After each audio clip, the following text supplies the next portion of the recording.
Well, I want to welcome you to the webinar. I really appreciate you taking the time out of your busy schedules to join us. I'm Cody Horton, Managing Director of Diverse Recruiting Experts. And today we've got with us Dr. Dena Samuels, who is an accomplished author, coach, consultant, and an expert in mindfulness, diversity, and inclusion topics. And I want to kick it over to Dena and just let her talk a little bit about her background. Sure, thank you. Thanks very much, Cody. I am so honored to co-host and have this conversation with you here today. So thank you for the invitation, first and foremost. So I taught at the university in social justice studies, specifically in women's and ethnic studies, for about 20 years. And I was consulting on the side, and about 2 years ago, I left my my tenured position to actually consult full-time. And so that's what I do now. And I consult with companies, organizations, campuses across the country. And pre-COVID, I was, going here, there, and everywhere. But now it's more like this, right, online. So I've been doing a lot of that, and just incorporating this notion of mindfulness, that it turns out that if you have a mindful practice of any kind, it actually lowers your bias. And so I've started to bring that in as a tool, and that's sort of the subject of my latest book called The Mindfulness Effect. So as I said, really happy to be here, excited to have this particular conversation, because this is the one that so many people have been asking about recently. How, what do we do and how do we do it? And what do we need to be doing? So. Yeah, no, I really appreciate that. And I know you've worked with some of the biggest organizations, both government and corporate out there. So I'm really appreciative of you taking the time to join us. And I know the audience will be very appreciative of the insight that you're going to share. And so today we're going to talk about a number of things. We're going to cover some of the things that people have been just wondering about. Why are we focused on race? We're going to cover some definitions so we level set the conversation. And then we're going to look at what's a leader's role in addressing racism, and how do you keep your leaders moving forward? And then what are some steps that people can take to really make an impact, make a difference, and have an impact.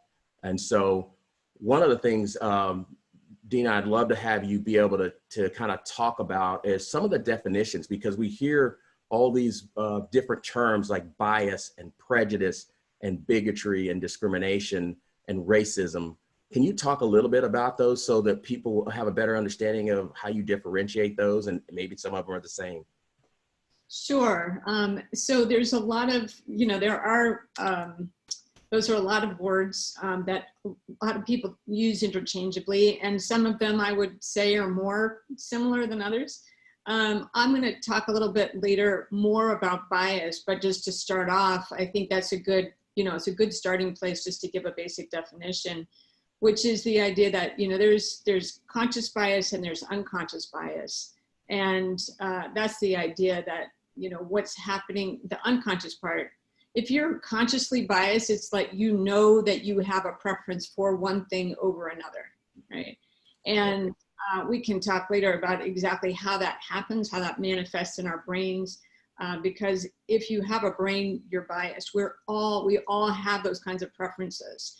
So this is not about blaming or shaming either. And I want to start off with that notion as well, that people don't need to feel like they are, being beaten over the head, or, that sounds like a violent way to say that, but that people feel like they're really being hit with something that that they're nervous about talking about, when the reality is we all have those biases. And so it's something that we've learned, that's ingrained in our brain.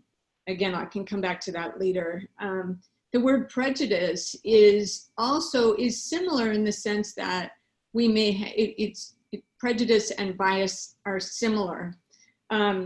Prejudice is very much like you have a certain feeling, you have a certain attitude about a specific group. And this is what comes up in your brain as you think about, as you see somebody from that group, there's some prejudice that might come up. And you'll see how these words become differentiated as we go. The word bigotry has actually a lot more weight to it. So when you think about bigotry, it's actually you're now not only holding it in your brain, but you actually could be behaving in a bigoted way, right? That's where and then we get to discrimination, which is all about action. So bigotry and discrimination, those sort of go hand in hand as well. And I come from a sociological viewpoint. I'm a sociologist by training. And so my definition, for example, of racism might be different than perhaps a psychologist's view. Social psychology might look at it differently than I do, but I'm going to share from my own perspective, which is that when you bring in racism, now you're talking about discrimination plus power. Okay. So, for example, you know, we say as sociologists, and I'm not talking for all sociologists, but my training has been that when we're thinking about discrimination, for example, for me as a white person, I identify as white. If we are, as a white person, if I have some bigoted ideology about people of color, Black, Indigenous, people of color, or people of color, any people of color, what ends up happening is if I'm acting on that, that would be racist behavior. You can also have racist attitudes. But because I'm white and I identify that way and I am identified that way, I end up with some unearned benefits from that white skin privilege, basically. And with that comes the weightiness of it. And so how that plays out oftentimes is, oftentimes white folks say, I don't want to be racist, I don't want to be thought of as racist. But the reality is, if you are behaving in these kinds of ways, then that's how that plays out. A person of color may have very discriminatory ideologies or attitudes, right, towards other people of color or even towards white folks. And from a sociological perspective, I call that discrimination. I don't call that racism. Does that make sense? Yeah, and I was hearing someone talk about racism, and one of the big differences, there's a power structure that exists and control that exists in racism that you may not have if someone is prejudiced or they're bigoted or they're biased, right? In that sense. Can you talk a little bit about that differentiator when it comes to what makes racism? Because people react pretty significantly when you say you're a racist. I could say you're prejudiced to someone and they kind of don't react the same way they do if you say you're racist. Mm-hmm. So there's a history to what you're asking, and this is the way I would describe it, is the fact that we have an institutionalized systemic, this legacy of institutionalized systemic discrimination against certain groups of people in our society, right, based on race or ethnicity. So when you think about that legacy, that history, that there is power that comes with the language we use, but it also comes to when somebody hears the word, you're a racist, they immediately think cross-burning, they think KKK, white supremacist organizations. And they think, well, I'm not that, so I'm fine. Like, I don't do that stuff, so I should, what are you talking about? I'm racist. I'm not racist. So I'm not here to call everybody racist. Like, that's not what I'm trying to get to. Yeah, none of us are. No, but right. But it is important to understand that our society gives us racist messages all the time, whether it be in the media, whether it be the movies we watch. I mean, there's research upon research that just shows those messages that we're receiving, and they get stuck in our brain. That's where prejudice and bias, they get stuck in our brain through osmosis. Again, no fault of anyone's, but really that, and unless we are critiquing it along the way and we know what to look for and say, yeah, that seems like a racist idea or a racist ad, or somebody just said something that, and you know, whatever language you want to use, to me, language is important, but I don't want it to get people tripped up either. Like from engaging in this conversation, you don't necessarily have to always get it perfectly right. Like, oh, I used the wrong word here. That's really, in my mind, is not why we're taking some time to define some of these words, is not to make sure that people are using the 100% right language all the time. That's less important to me than just taking action. Get involved, like jump in. We need more people jumping into this conversation. Yeah, and you make a great point, right? One of the whole reasons we're doing this conversation is because of the number of people that have reached out to me personally, and I know that others are getting reached out, and I'm sure your inbound traffic has picked up. Leaders in organizations and employees in organizations want to do something, right? They want to be able to make this change that needs to be made. What would you say a leader's role would be in addressing racism? And before you answer that question, you know, what is a definition in your mind of a leader? Oh, I love that. So yeah, when I think about a leader, I really think about if there are two people in a room, they're both leaders because they're modeling their behavior to another. So they don't have to have a title that says leader on there. Is a leader to me is somebody, you know, when you're in an interaction, when two people are in an interaction, they're both modeling for each other what could be, what's possible, right? Or perhaps bad behavior too, right? And so this is, you know, that when I think about leader, I think of integrity. And I'm sure you've heard the definition of integrity of doing the right thing even when no one else is in the room, or, you know, just doing the right thing always, and being who you say you are, and doing what you say you're going to do. So yeah, so I have a very broad definition of leader. Some people are very specific to it has to be the CEO or CFO of a company. You know, I think it's way bigger than that. Well, I think we're all leaders. So let's go with that focus, right? And we can certainly talk about some of the specific leaders that might be the CEO, or you might be the head of an organization. But because I think there are a lot of people on this webinar who aren't necessarily running an organization, but they can influence and they want to make some changes there. So what would you say are the role would be? Let's take a non-Black person who is trying to deal with this racism issue in their organization and in the world. You know, what do you see their role being? Mm-hmm. And I would say, you know, for anyone, you know, whatever their race, I would say the same thing, that we need to get involved in these conversations. So what I've heard most often in the last couple of months since George Floyd's murder is the idea that,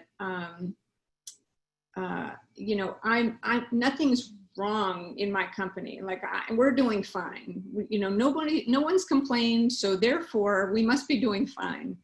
And I'll tell you, you know, I'm just gonna take a little bit of a detour in the sense that my own research, I did for my dissertation, I actually asked leaders from around the country, how prepared are you to build cultural inclusion? And overwhelmingly their answer was, what do you think?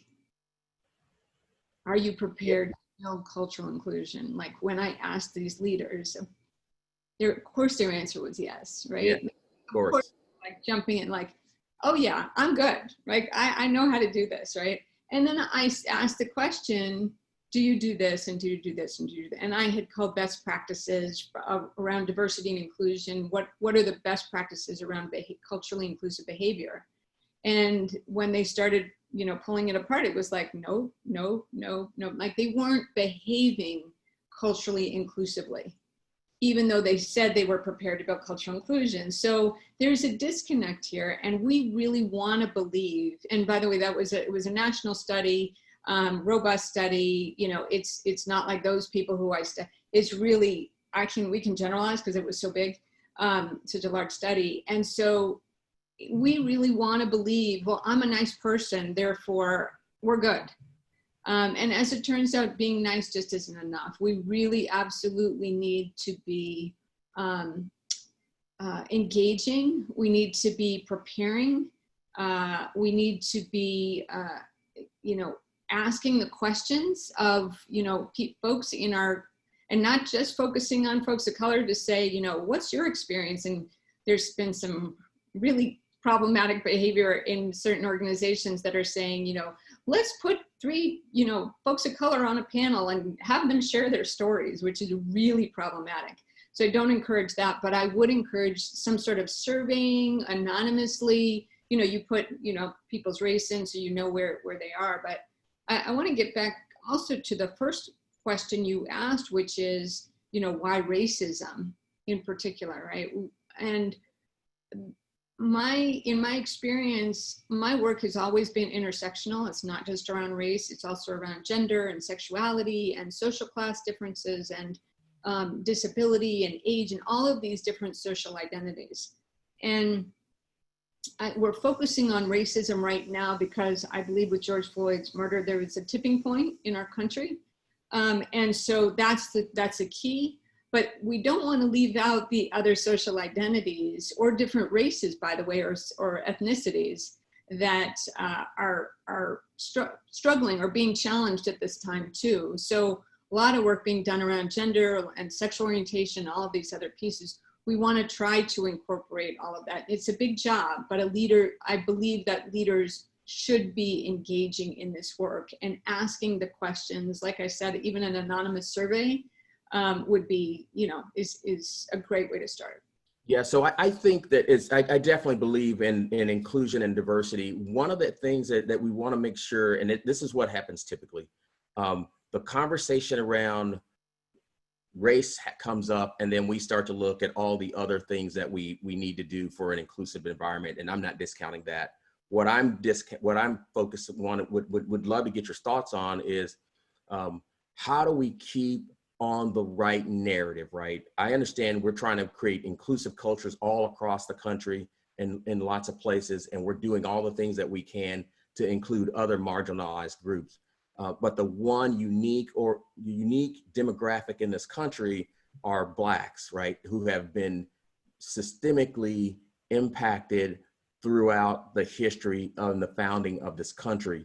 And so that is when it gets to be tough, right? Like I don't sugarcoat it anymore, because I grew up in an environment that was in a very racist town, and I experienced some things, and I may share some of those things that I experienced coming up as a Black man in a small town in Texas, related to whether racism was just part of your everyday, right? And I learned to cope because my parents taught me those things.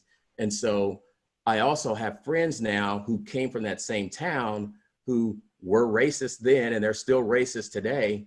And I've got other friends who want to say something. So my question to you is, how do you get those friends who they want to speak up about it, but they are afraid to say the wrong thing to a Black person, or even to the person that they consider their friend who is racist, right? So how do you get people to engage in the conversation and speak up? What are some things that people might do that would allow them to get over that fear? So first of all, I think one of the reasons that people don't engage across racial differences, by the way, we live in a more segregated society today than we did during the civil rights era in the 1960s, in terms of housing and everything else. We are very segregated. We are not building relationships across difference. And I always say that building relationships across social differences is an antidote to social injustice. It is critically important that we think about how do we build those relationships, and we've not been taught how. And so, hence this conversation, right? That's part of what we're talking about here. And I would say that people are afraid. I think the biggest challenge to building those relationships across social differences is fear of getting it wrong. And for white folks, especially, being labeled a racist, right? We are so worried about being labeled a racist that we just don't say anything. Because, if we say something and we say it the wrong way, or we have good intentions, but it doesn't impact well, we're doing harm. And that is very real, right? I don't want to just sugarcoat it and say, you know, just dismiss that and say, no big deal, you know, go ahead and get it wrong. The reality is, you know, getting it wrong means you're causing pain. And so, you know, with all good intentions, mostly white folks are, like I said, are afraid to get in the conversation. So what I want to share is that we have to be okay with making mistakes. And we also have to be okay with asking the question, or even saying, I don't know how to say this in a way that's not going to be offensive because I've never been taught, but I really want to engage in a conversation about X, Y, or Z, you know, and nobody's going to shut you down if you come at it that way, right? You come from an authentic place of wanting to learn, what we call cultural humility, you know, knowing that you may step in it, right? You may make a mistake. And it's not if you make a mistake, it's when you make a mistake and how to engage when, you know, even through that. Sometimes those mistakes can actually, if they're navigated well and authentically, and you're building relationship with somebody, those mistakes can actually build, as I said, if they're handled well, they can actually build relationships, as opposed to you make a mistake, you know, it may be like, oh, you got one chance to make a mistake, and then once you do, you're out. So I'm suggesting we get some more training. I mean, I do trainings on microaggressions and implicit bias and all of that. We need these kinds of trainings, whether it's with me or there's plenty of other consultants out there who are doing this kind of work, but we don't know, and we are not taught, and we need some education. Yeah, I think you make a great point about just start the conversation. I've got a friend that's been 30 plus years, and we've never talked about race ever, the two of us, right? I'm Black, he's white. We've talked about everything under the sun, but we've never spent any time on race. And we've recently been talking more about race, and what seems to work well and resonate is he's not afraid to ask the question. If you come from the right place of trying to make a difference and just clearly wanting to understand something, and you're unique, you're genuinely interested, I know that it doesn't bother me when people ask me questions, and they may fumble around with the question just because they're not prepared to be able to discuss it. I think that makes a difference. So I think your point about just start the conversation, don't be afraid to make a mistake.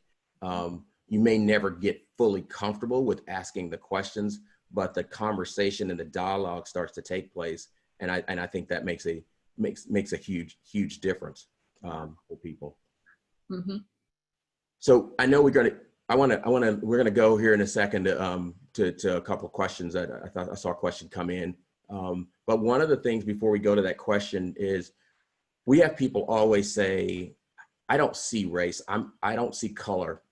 They're kind of colorblind to this, and they teach their children to be colorblind. Is colorblindness something that we should be striving for?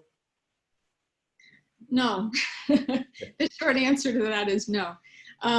So this came from, the word colorblindness came from Dr. Martin Luther King's speech, that we need to focus on content of character and not color of skin. And so people really took that and ran with it, in the sense of, oh, then we shouldn't be talking about this, and we shouldn't be thinking about it, and let's not put it in our vernacular. And so all of a sudden, you know, those were, you know, back in the day. Now we don't have a good language to speak, and we're afraid to speak, and we're all, you know, don't mention somebody's race. And that literally came from that idea.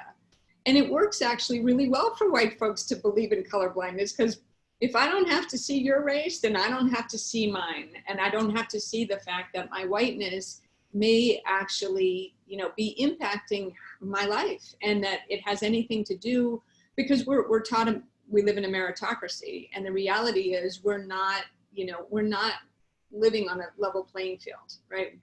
The historic, again, going back to our history and thinking about the historical legacy of institutionalized and systemic racism, sexism, heterosexism, ageism, ableism, we're not on a level playing field. And so when we think about colorblindness, it's when I say, if I as a white person were to say to you, Cody, as a person of color saying, I don't even see your color, you know, we're all the same.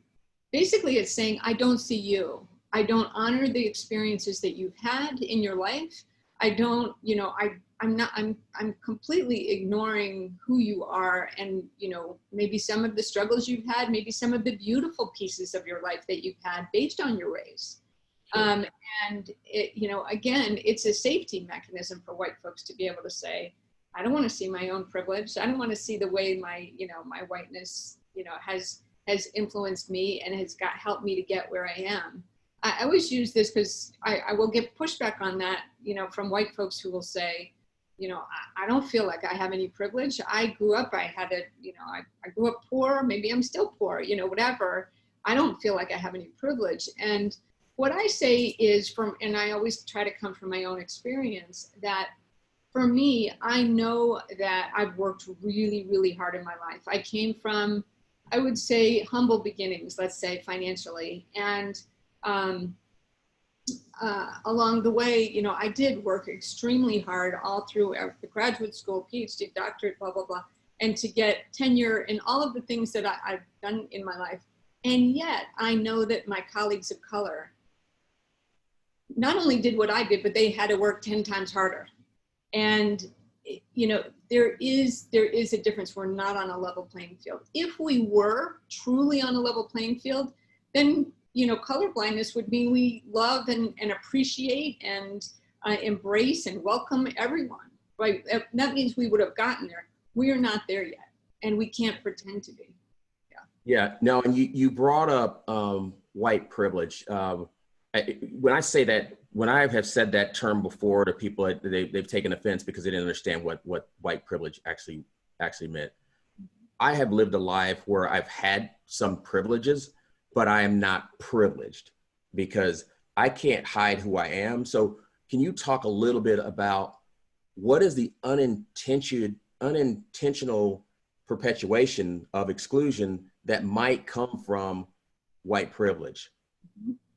And so I would call this, you know, I would, you know, we're talking about racism today, but I just want to, you know, in my intersectional lens and hat on and all of that, I want to also say that we could be talking about gender privilege, so male privilege. We could be talking about sexuality privilege, so that would be heterosexual privilege. And how does that play out? So just knowing that what I'm about to say actually relates to all these other social identities as well. When we think about privilege and how it operates in our society, we think about the fact that,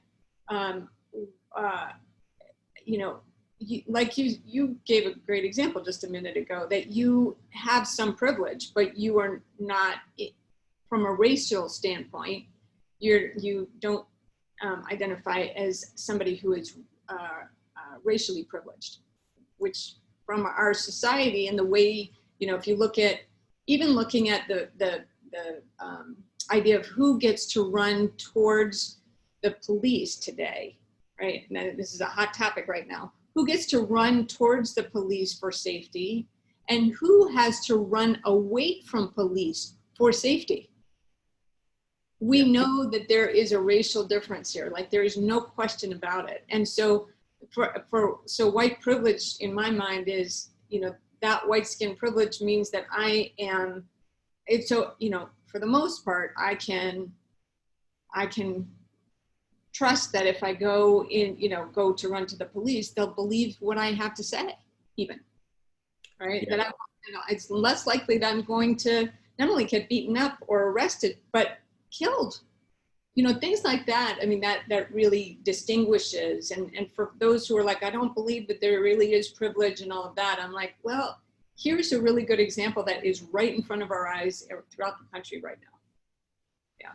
Yeah, I know. You know, it brings me, it just kind of throws me back to my days when I was growing up, right? I'll share some. I really haven't talked much about this with anybody outside of my small circle of trusted friends that I grew up with. And one of the things that when I was a kid, I was really sensitive. I got frustrated and cried about things when people hurt my feeling. But my mom, she taught me that, look, you've got to get thicker skin, because you'll be crying your whole life if you don't. The other thing that my family taught is you need to learn to play the game and work in the system. And so I did that. And part of what happened when I was a kid is I'd been called the N-word. I've been called the N-word as an adult. I'd been teased about my hair and what my hair was like.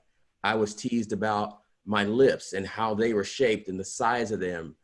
I'd been harassed by the police with my friends who were also Black, and my brothers, excluded from parties, right? These are things that I knew that I was Black when I couldn't, there's no way to hide it, right?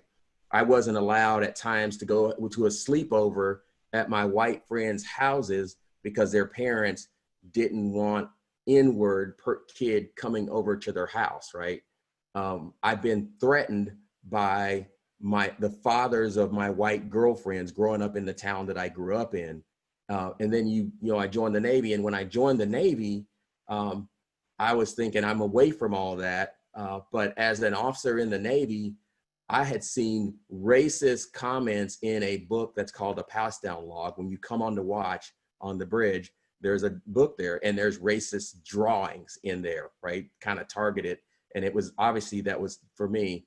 And I've never complained about it, right? I've always thought, you know what, got to work through the system, got to make these things happen, even to the point of enduring racist jokes that I knew were racist. And I think I'm not speaking for all Blacks and African Americans, but a lot of people allow that to happen, right? And you just can't get away from that.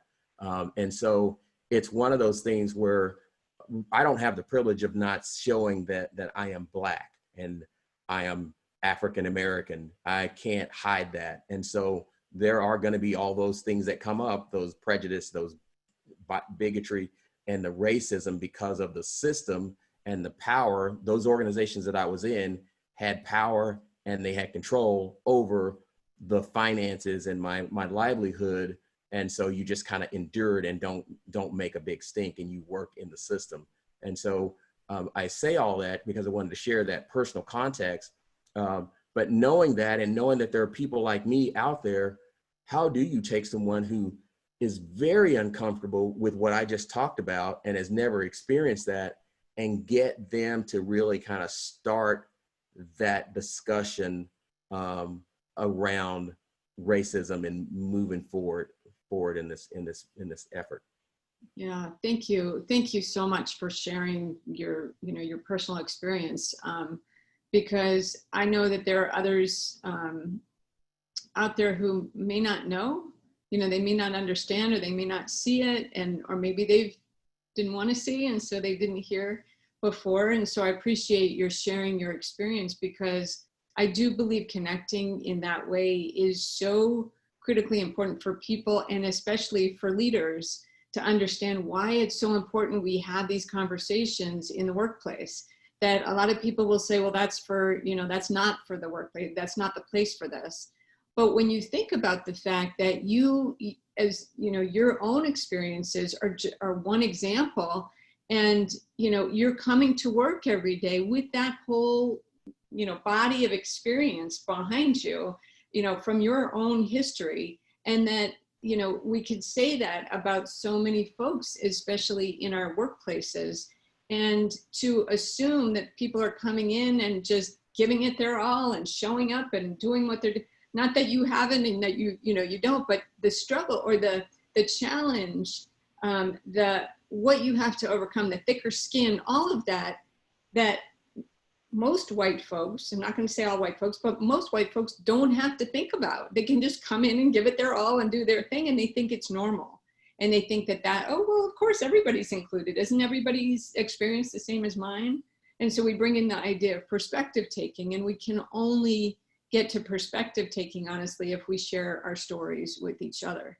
And yeah, I want to come back to your question, though, specifically. How do we have those conversations, knowing that, with the caveat that we've already talked about, that we're going to make mistakes, and that it's important that we do have the conversations, and all of these pieces where you feel like, okay, I need to do it. How do I do it? How do I engage?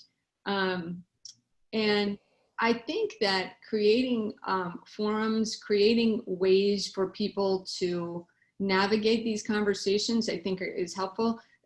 Bringing, I mean, I've done this work with lots of organizations where I've come in to facilitate conversations, even if it's on screen in Zoom, where folks are sharing stories, and at the same time, you know, the other people who are hearing, who are listening, are holding space, you know, very gently receiving, even if they're like, oh my gosh, that couldn't possibly have happened, like, because that's what we're taught. We're taught this can't possibly be the truth in our country, like that there's some percentage of our population and, you know, that are human beings that are having really challenging experiences. We're like, no, that can't be. There must be some other reason. There must be something else going on.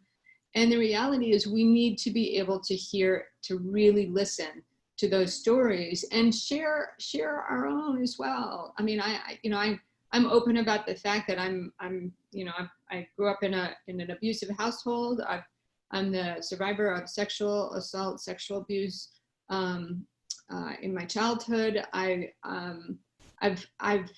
really, you know, I've struggled with PTSD and all kinds of things along the way to overcome some of that so that I could heal. And I just feel like there's a lot of healing that needs to take place in our society. And we're kind of, you know, a lot of people are jumping to, well, let's just have a conversation. And I'm like, yes, and we also need to do our own healing, our own growth, learn about our own biases, and what we don't know, which takes some training, and then come together and have some really authentic relationship building, right? Trust building. We're so lacking on trust right now in our society, in my opinion, and that's really where we need to go. Well, and one of the questions, I mean, and I appreciate you sharing that, definitely getting past the trauma, right, of what happens in the world and in your life personally. One of the things that becomes a hot button conversation, and this is someone asked me about this, and I said, what is causing the disconnect between saying Black Lives Matter versus all lives matter, right? How would someone respond to that question? Yeah, it's I hear it all the time in the work that I do with the people that I connect with. I hear this quite often. So it's not that, you know, it's not that all lives don't matter, because of course all lives matter. The question really becomes, we can see, as I was saying before, there's something going on. We're not all on this level playing field, right? That, you know, and when some folks are on the receiving end of discrimination, daily microaggressions, you know, bigotry, prejudice, all the things we've talked about already, when somebody's on the receiving end of that on a daily basis, right? Now, all of a sudden, we need to take special care. We need to say, hey, wait a second. You know, it's not that all lives don't matter. That's true. But, you know, what's going on here? We really need to take special care, because the goal really is that in my mind, we want equity, right? We want everyone to feel like they have access, that they are not only included, but they belong in society, wherever that is, in your organization. That, you know, my goal when I come into an organization to work with them, I always say, I want every person who is associated with you, whatever your stakeholders are, whomever they are, that they all feel like it's a home away from home, that they feel like they belong. Right now, and for centuries now, folks of color, particularly Black folks, and African Americans in particular, have not been made to feel included or like they belong. And we know that from a psychological or even an evolutionary perspective, we skew, as humans, we skew towards exclusion. In other words, whenever we come into a space, and back in the day was we're worried we're going to be eaten by a lion. Like, we're constantly on the lookout. Am I going to be okay here? And we know from all the research, and there's tons of it out there now, that shows that folks of color have been made to feel like they don't belong. And so when we say Black Lives Matter, it's pulling up, it's saying we need to, as I said, pay special attention right here, because not everyone is feeling like they belong, and we need to do something about it. It has nothing to do with, you know, white folks feeling like they, oh, are you saying I don't matter? No, of course you already matter. That's already been, you know, shown over and over again. We need to look at the social identities, people from marginalized social identities that have been excluded for centuries now.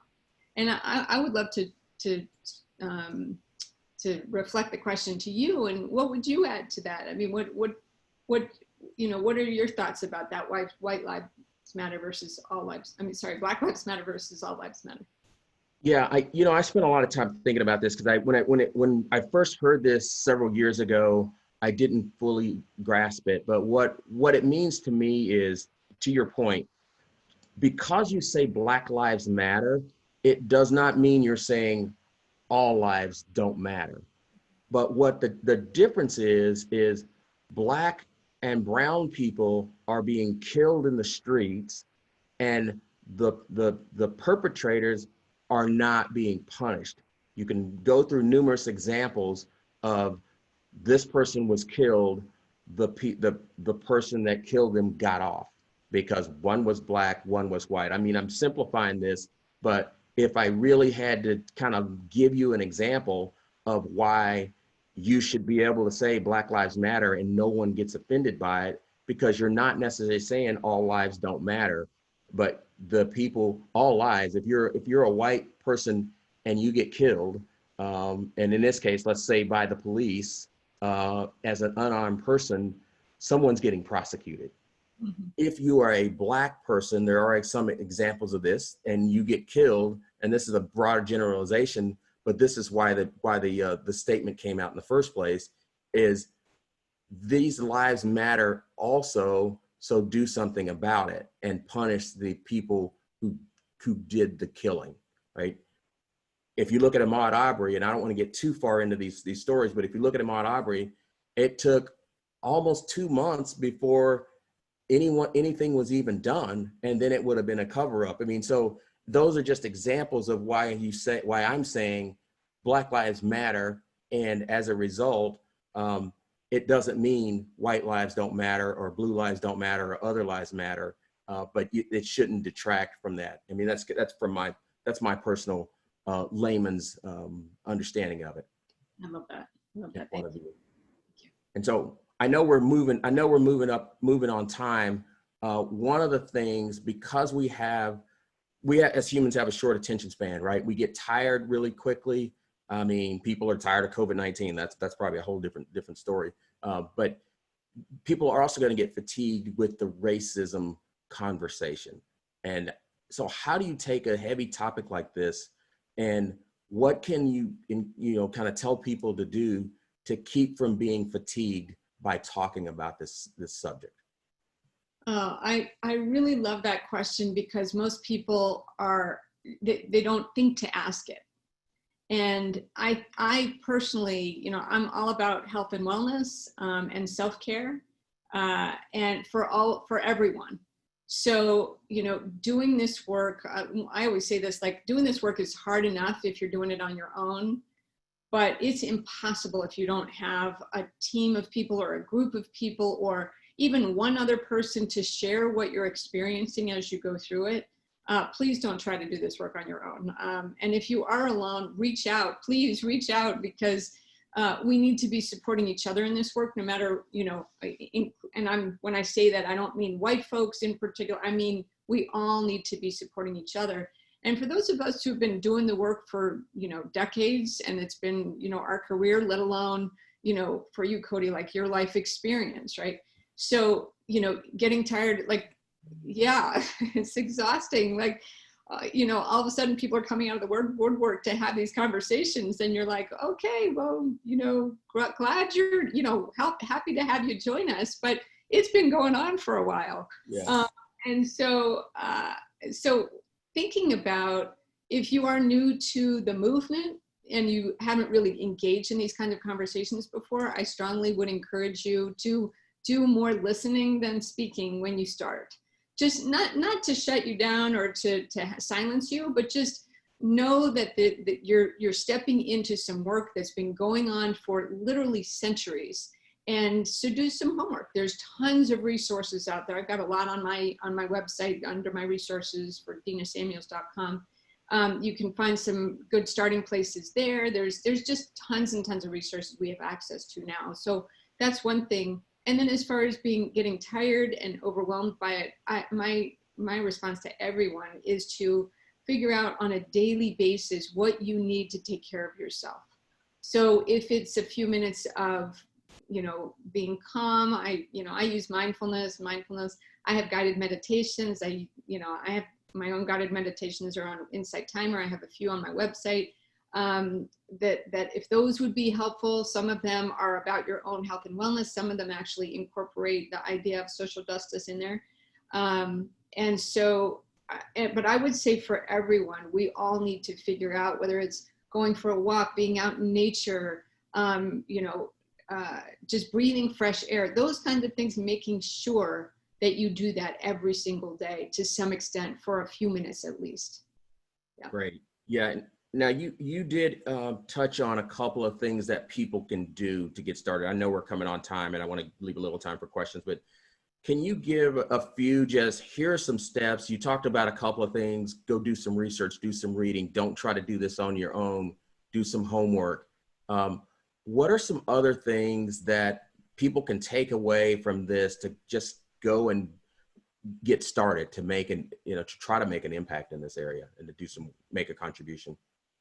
I would say to find whatever courage you have within you as a starting place and start the conversation. So what that means is calling up a friend who you think you might be able to talk to about this. And I'm not suggesting, especially for white folks, to call up a person of color that you happen to know that you're not really close with, but you're like, oh, I'll talk to that person. Please don't do that. They've got enough on their plate that they're dealing with right now. And it's a very emotional time as well. All of this is being called up to the surface through all the protests and everything else that's going on right now. It's a very emotional and volatile time, especially for folks of color. And so we want to, I think all of us should be just aware of that. But reaching out to somebody who's truly a friend, who you think you can have a conversation with, is not a bad starting place. Again, as we mentioned already, doing your research, looking for resources so you can learn, you can do your own work, learning about what your own biases are. One of the things that I train, I provide in my trainings is I always talk about learning your biases from the implicit association test that you can take at Harvard's Project Implicit. If you just Google Harvard Project Implicit, they have these tests. I'm not going to go into great detail, but for those of you who are unaware, they take about 5 minutes each. And, there's one on race, there's several on gender, there's some on social class, sexuality, all of these different social identities.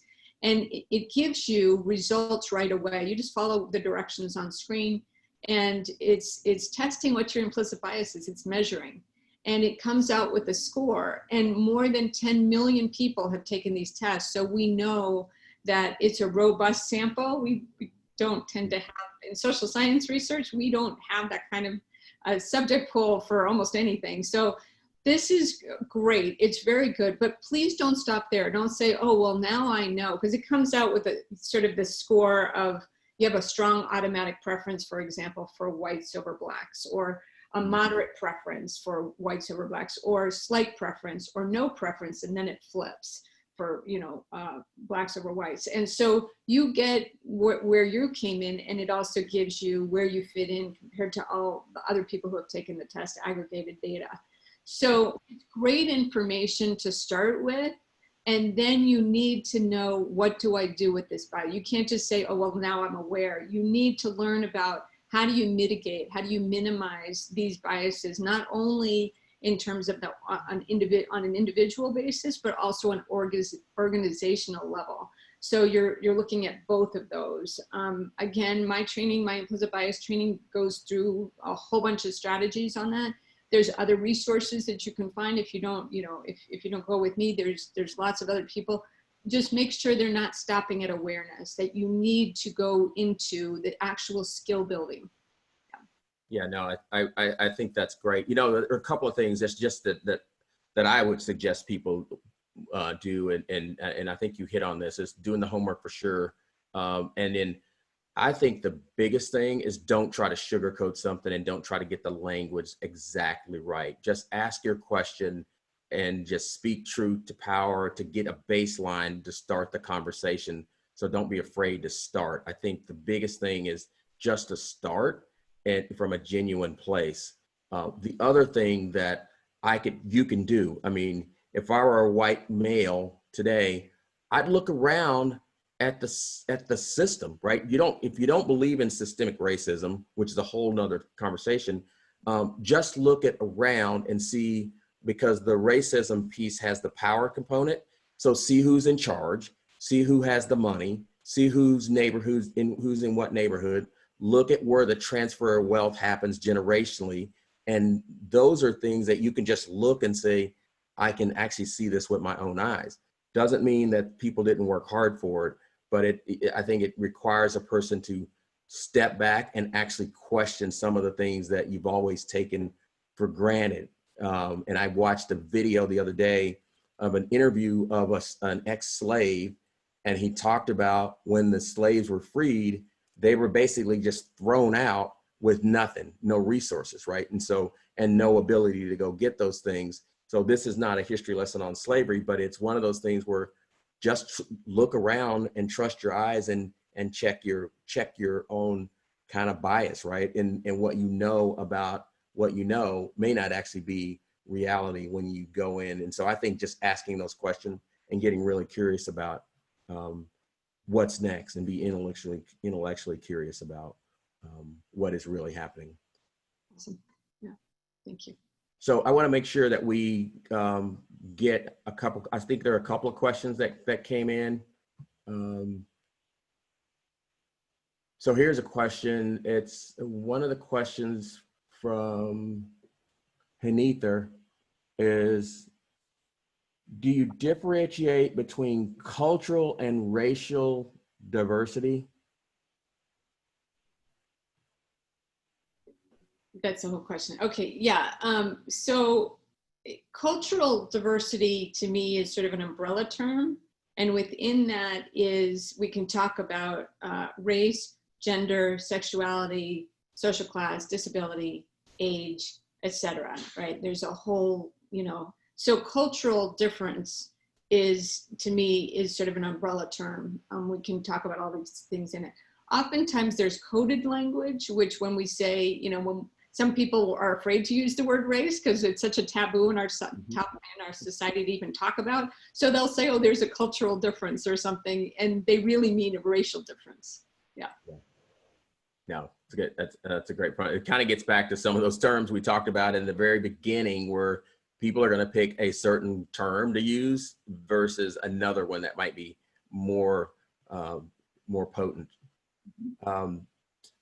Here's a question.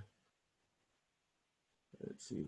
What is the difference between being a non-racist and being an anti-racist? Wow, I just wrote a blog on this, that exact question. That's funny. My latest blog literally has that concept in it. That's awesome.